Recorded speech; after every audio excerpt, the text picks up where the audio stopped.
ભાવનગરમાં નશામુક્ત ગુજરાત અભિયાન હેઠળ એસઓજીને વધુ એક મોટી સફળતા મળી છે। પોલીસે ₹4,82,500ની કિંમતનું લગભગ 1 કિલો અફીણ જપ્ત કરી અને એક શખ્સની ધરપકડ કરી છે।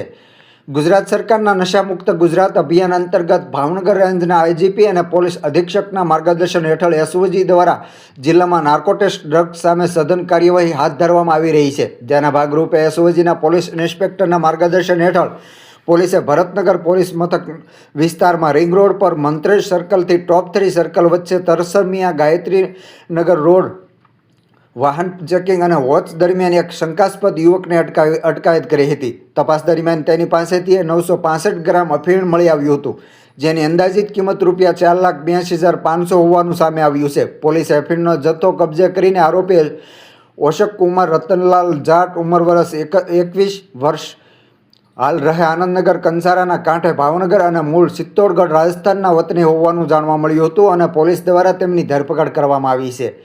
આરોપી સામે એનડીપીએસ એક્ટની જુદી જુદી કલમો હેઠળ ગુનો નોંધી ભરતનગર પોલીસ સ્ટેશનમાં કાયદેસરની કાર્યવાહી હાથ ધરવામાં આવી છે। પોલીસે આરોપી પાસેથી મળેલા અફીણના સ્ત્રોત અને આ નશીલા પદાર્થના નેટવર્ક અંગે વધુ તપાસ શરૂ કરી છે। આ સમગ્ર કામગીરી એસઓજીના પોલીસ ઇન્સ્પેક્ટરના માર્ગદર્શન હેઠળ એએસઆઈ મહાવીરસિંહ ગોહિલ, બળવીરસિંહ જાડેજા, જયવીરરાજસિંહ જાડેજા તેમજ પોલીસ સ્ટાફ અને ડીસીપીના જવાનોએ સફળતાપૂર્વક ઓપરેશન પાર પાડ્યું હતું।